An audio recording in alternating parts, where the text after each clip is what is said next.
Hi everyone, welcome to our video going over the Chapter 8 review pages. If you would like to pause the video at any time to take a break on which question you're looking over, feel free, but this video is here for you to have an explanation of all of the questions that appear on the review pages. So here we go. Number 1, we're finding the volume of each of these rectangular prisms. So we know our formula for volume of a rectangular prism is length times width times height. And in previous videos, you should be aware that when it comes to a rectangular prism, it doesn't really matter which dimension we use for length, width, or height. We just have to use each of them once. So I'm going to do 15 times 4 times 8.1. And using my calculator, 15 times 4 times 8.1, I get a volume of 486 cubic inches. Remember, volume is cubic dimensions. Number 2, we have a prism here where no dimensions are explicitly stated, but since it's cubes, we can count out the dimensions. So I'm going to count them now.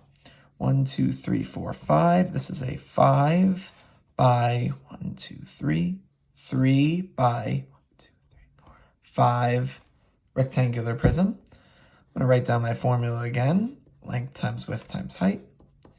Once again, I just need to make sure I use all three of these dimensions. 5 times 3 times 5.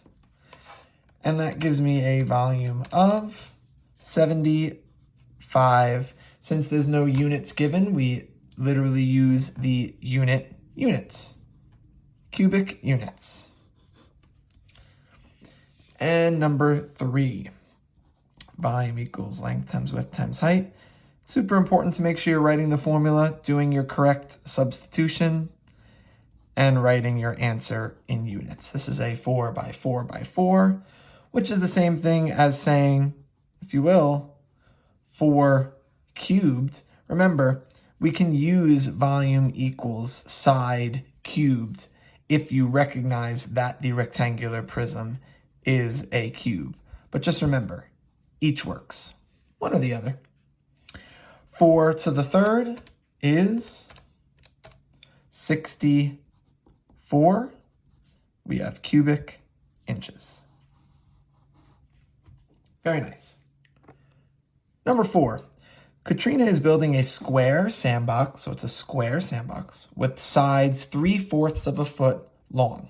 She wants to put sand 1/2 feet deep in the sandbox. So we're not filling the whole thing with sand, just half of it. How many cubic feet of sand should Katrina order? So if we can just imagine this is a 3/4 of a foot by 3/4 of a foot square sandbox. The height is also 3/4 of a foot, because this is a square sandbox. In other words, it's a cube. And she's filling it halfway up with sand. So we're going to use our volume formula, length times width times height.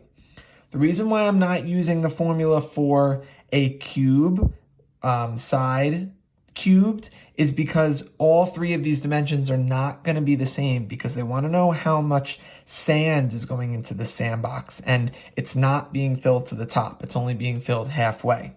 So I'm going to do 3/4 for the length and the width, but the height is not 3/4. She's only putting sand 1/2 a feet deep into the box. Depth and height are kind of the same thing. So this last dimension is going to be 1/2. And when I do 3/4 times 3/4 times 1/2 in my calculator, I get 9 30-seconds cubic feet of sand. Okay, so she should order 9 30-seconds cubic feet of sand. Number 5, 2 parts. Jacob wants to plant some oregano in a cube-shaped planter box. So we're back to being a cube. If one side of the box measures 8 feet, how much soil will be needed to fill the planter? So we're filling this whole planter. So we can freely use side cubed because all three of the dimensions are going to be exactly the same because it's a cube. My dimension is 8 feet, and 8 to the third is 512 cubic feet. So we have 512 cubic feet of soil. Make sure we're answering the question. Part B. If 1 cubic foot of soil costs 50 cents, what is the total cost of the soil needed to fill the planter? So 1 cubic foot costs 50 cents. So we're talking about 512 cubic feet here. So to find the total cost, we need to multiply each of those 512 cubic feet by 50 cents. And 512, which I already have in my calculator, times 50 cents is $256. Next page, number 6. Use the net to find the surface area of the rectangular prism. So as we did in the previous lessons, here is a net, and we're going to use this net to find the area of each of the 6 faces of this broken down rectangular prism.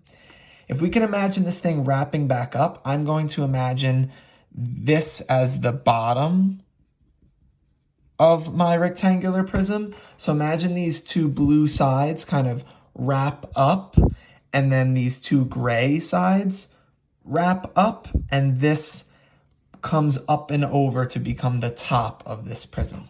So this is going to be my top and bottom. These 2 blue pieces are going to be my almost, I guess, front and back, if you will. And the gray pieces here are going to be the left and right side that fold up for this prism. So I'm going to be specific about which faces I find the area of. I'm going to label them top, bottom, front, back, left and right, like I just said. So let's do the top and bottom first. So that's these white spaces. These are all rectangles. So the formula for each of these 6 areas is going to be length times width. This white rectangle that I'm outlining is a 3 by 5. So area equals 5 times 3. The order there doesn't matter. 5 times 3 is 15, and our units are meters. Area, so it's square meters. And as we know, the top and the bottom have the same area, so this is the same as the top, which is an area of 15 square meters.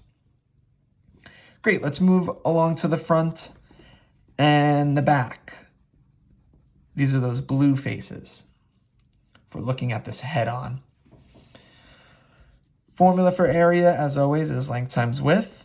And the dimensions of this blue rectangle, it's a 3 by 1. 3 times 1 is 3 square meters. And the back is the same as the front. So we have an area of 3 square meters.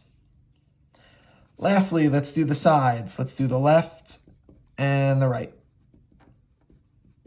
Those are those gray rectangles here. This is a 5 by 1 rectangle. Area equals length times width. I just said it's a 5 by 1. 5 times 1, nice and easy, is 5 square meters. And the right is the same as the left because these are opposite faces. So we have another area of 5 meters square. That total surface area is going to be all of these faces added up. Make sure you have 6 because rectangular prisms have 6 faces. 15 plus 15 plus 3 plus 3 plus 5 plus 5 is a total surface area of 46 meters squared. Awesome. Let's do another surface area. Number 7. This is a pyramid what we have here. It's a square pyramid because the base shape is a square. I'm going to be finding the area of each of the 5 faces on this shape, the base and the 4 triangles. Let's start with the square base. That square, we know the formula is side squared. And one of those sides is 8. We know that 8 squared, or 8 times 8, is 64. Our units are inches. And now, all I need to do is find the area of one of these triangular faces, and we know that the remaining 3 are all going to be the same because each one of these triangular faces are going to have the same area. So I'm going to do triangle face 1, triangle face 2, triangle face 3, triangle face 4.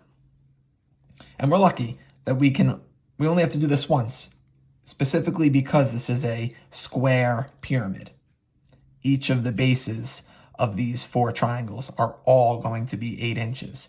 Each of the heights of these 4 triangular faces is going to be 10 inches. So area of a triangle, 1/2 base times height. Area equals, I'm going to circle that right angle. That will tell me which 2 dimensions I'm going to be using to find the area of this triangle.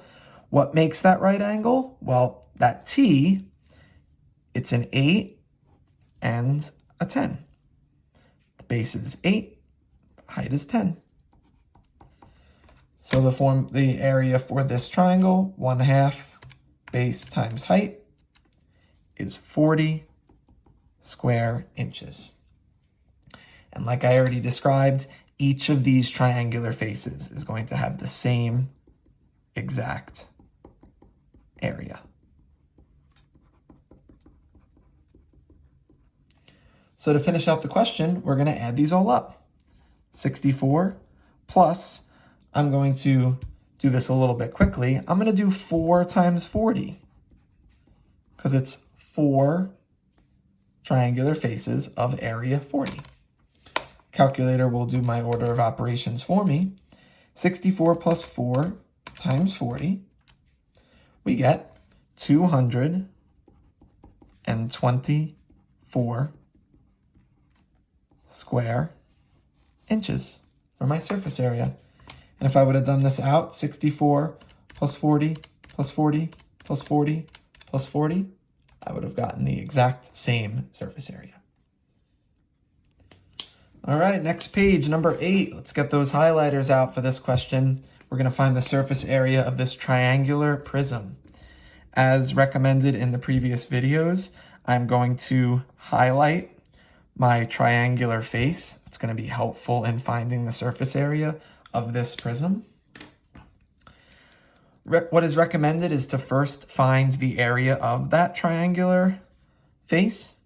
So triangular, we'll call it base 1, and triangle base 2. These are my 2 triangular bases. Once again, this is a triangular prism because 2 of the faces, the top and the bottom, if you will, are what we call the base faces. I know that word or the terminology can be a little misleading because this shape is not sitting on its base, but a prism doesn't have to be sitting on its base in order for that to be considered a base. But triangular prisms have triangular bases, so we're going to run with that. The area of a triangle is 1/2 base times height.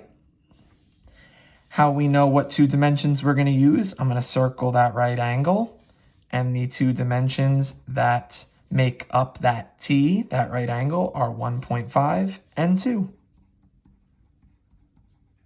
And when I multiply this all together, I get 1.5, our units are meters squared. And my opposite triangular base is the same exact triangle, so it has an area that is also 1.5 meters squared.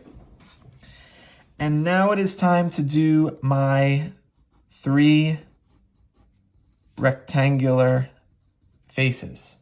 1, 2, 3 rectangles. And it was recommended what you are going to do.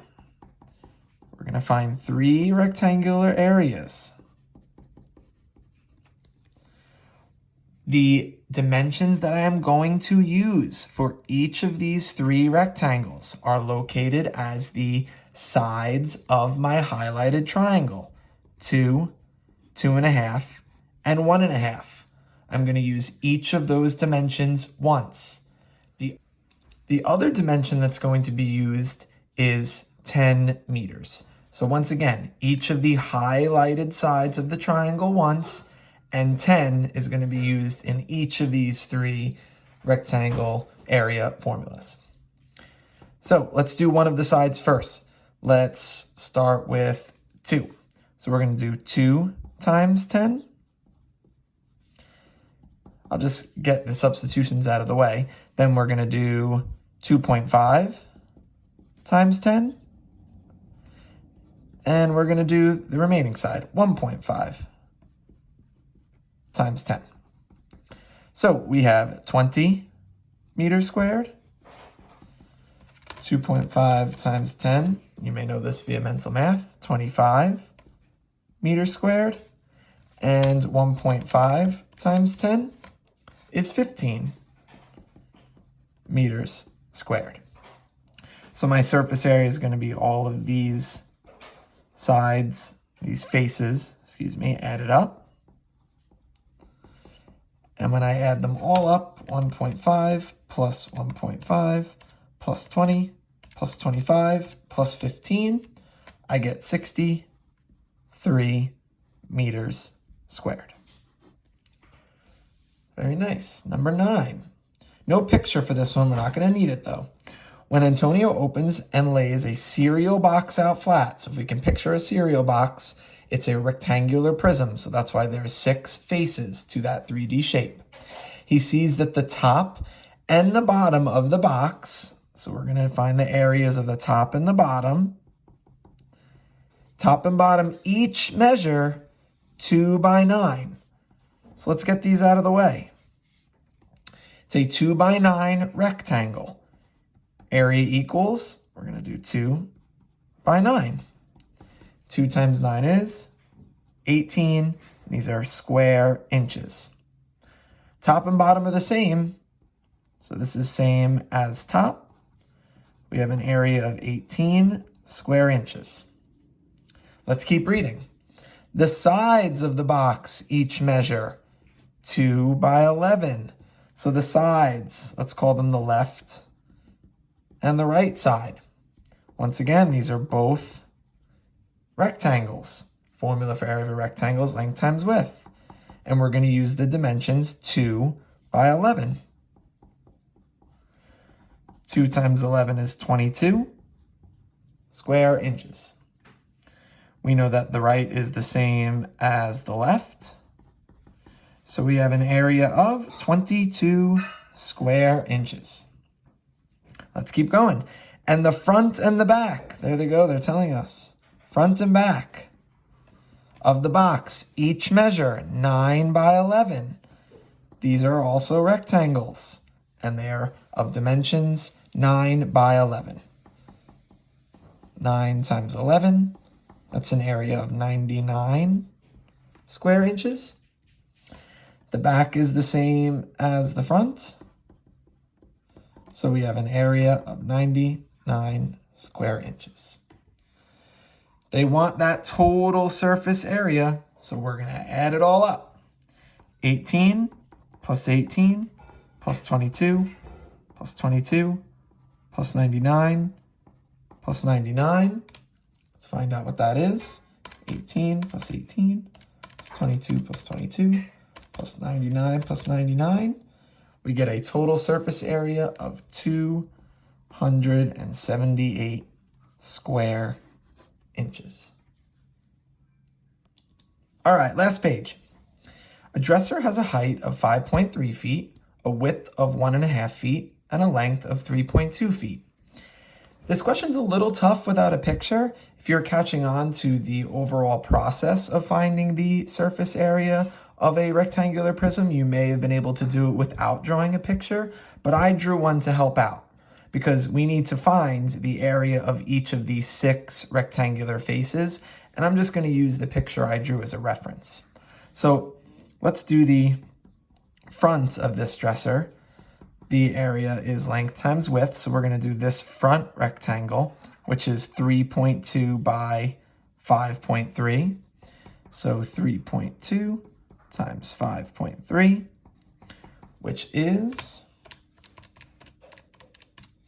16.96. These are square feet. And the back is going to be the same as the front. So that's another area of 16.96 feet, square feet.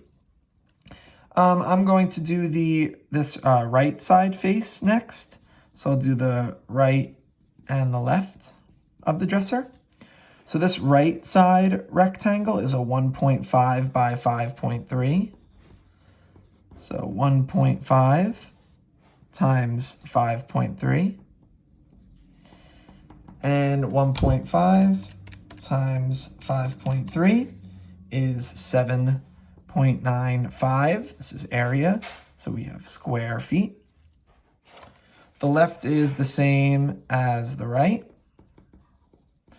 So we have an area of 7.95 square feet.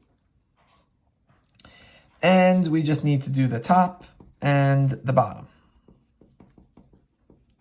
Makes more sense for me to do the bottom just because the dimensions are sitting on that rectangle. That's a 3.2 by 1.5, if you can imagine. So 3.2 times 1.5. 3.2 times 1.5 is 4.8. 4.8 square feet. And the top is the same as the bottom. I know I went a little out of order here, but that's fine. An area of 4.8 square feet. So that total surface area is going to be 16.96 plus 16.96 plus 7.95 plus 7.95 plus 4.8 plus 4.8, which equals a grand total of, let's see, plus 7.95 plus 7.95 plus 4.8 plus 4.8, a total surface area of 59.42. But if you caught it, the question asked you to round your answer to the nearest tenth. That's sneaky. So we have a surface area of 59.4 square feet. Very nice. Last question. Volume or surface area? Place a V on the line if the situation is volume, or SA if the situation is a surface area. You are helping a friend to install soundproofing in his new recording studio. Cool. It will be soundproofed on all 4 walls, the ceiling, and the floor. So all 4 walls, the ceiling, and the floor. Sounds like 6 faces to me. Finding the area of each of those 6 faces sounds like a surface area. B. Bill has built a sandbox for his daughter. How much sand does he need to fill the sandbox? We're filling the sandbox with sand. That is a volume. C. Ted just had a new swimming pool installed. How much water is needed to fill the pool? We're filling the pool with water. That's a volume, a cubic amount of water. Last one, D. Tim's tent has been used too many times, but his grandmother has volunteered to make him a new one. She needs to know how much material to buy. This tent sounds to me like it's going to be a triangular prism, and the grandmother needs to know the materials to make that tent. So that material would be all of the faces that would make the tent, being the base of the tent, the sides of the tent, and that front and back of the tent. That is a surface area. All right. If you have any questions about the review sheet that I just went over, you can send a message to me or any of your teachers, and we would be happy to help you out. Hope you enjoyed Unit 8, and we will see you for the next video. Have a good one. Bye.